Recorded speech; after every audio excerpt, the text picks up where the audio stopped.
Hello, how are you doing today? Fine, and you? I heard that you became a Catholic. Yes, that's correct. Why would you do that? I was reading the first letter of Paul to the Corinthians chapter 11 verse 29 and the Greek words there started to trouble me. Why? Paul is just referring the body of Jesus as a symbol. I used to think that way, but as I examined the particular words he used, in the Greek text as receptus, Paul uses a peculiar phrase, kurios soma, which means body of the Lord. Yes, so what's such a big deal about that? Well, the fact is, in the book of Exodus, in the 20th chapter, the word Yahweh is translated into the Greek word kyrios, which means God.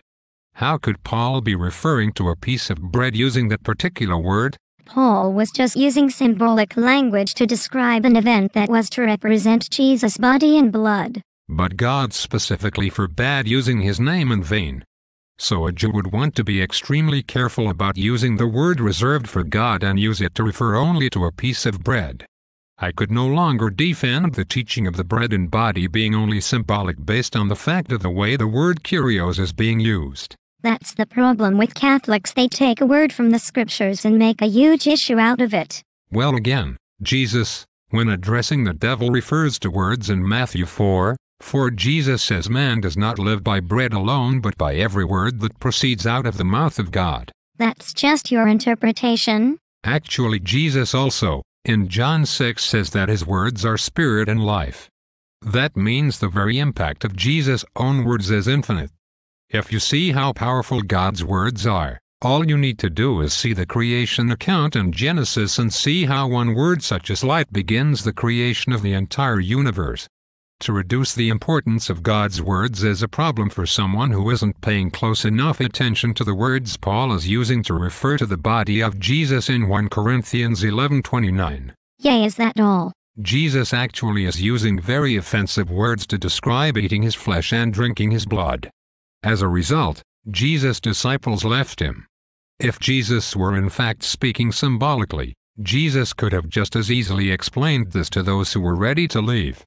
But instead of doing that, he let them go. Not only that, he turned to his disciples asking them if they too would leave him.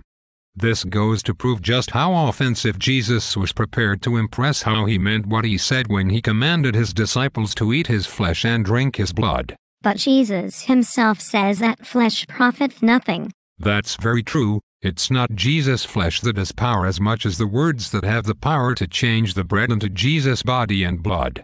If the power was based on Jesus' own flesh, then the priest would have no place being able to replicate Jesus' power to change bread into blood and flesh, only if the power is in Jesus' words, as Jesus says, "My words are spirit and life." But it is so offensive for Jesus to talk to someone and literally mean his flesh and blood. How can Jesus give us his flesh to eat and blood to drink? That's exactly what the Jews asked him. So Jesus just repeats his command even more dramatically. Jesus said to them, "I tell you the truth, unless you eat the flesh of the Son of Man and drink his blood, you have no life in you. Whoever eats my flesh and drinks my blood has eternal life, and I will raise him up at the last day. For my flesh is real food and my blood is real drink. Whoever eats my flesh and drinks my blood remains in me, and I in him. Just as the living Father sent me and I live because of the Father, so the one who feeds on me will live because of me. This is the bread that came down from heaven. Your forefathers ate manna and died, but he who feeds on this bread will live forever." He said this while teaching in the synagogue in Capernaum.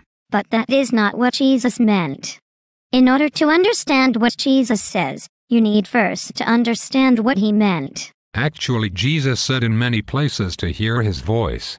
His words have power and are offensive. To make his words any less offensive is to fly directly in the face of what Jesus says so many times, to just listen to his voice. If you tell your children to do something, and go and do something else, you would tell your children, "You aren't listening to me." In the same way, if Jesus is commanding us to eat his flesh and drink his blood, if we go and do anything else, like calling it a symbol, how can we be listening to Jesus? We would be listening to our own interpretation, but not the words of Jesus himself.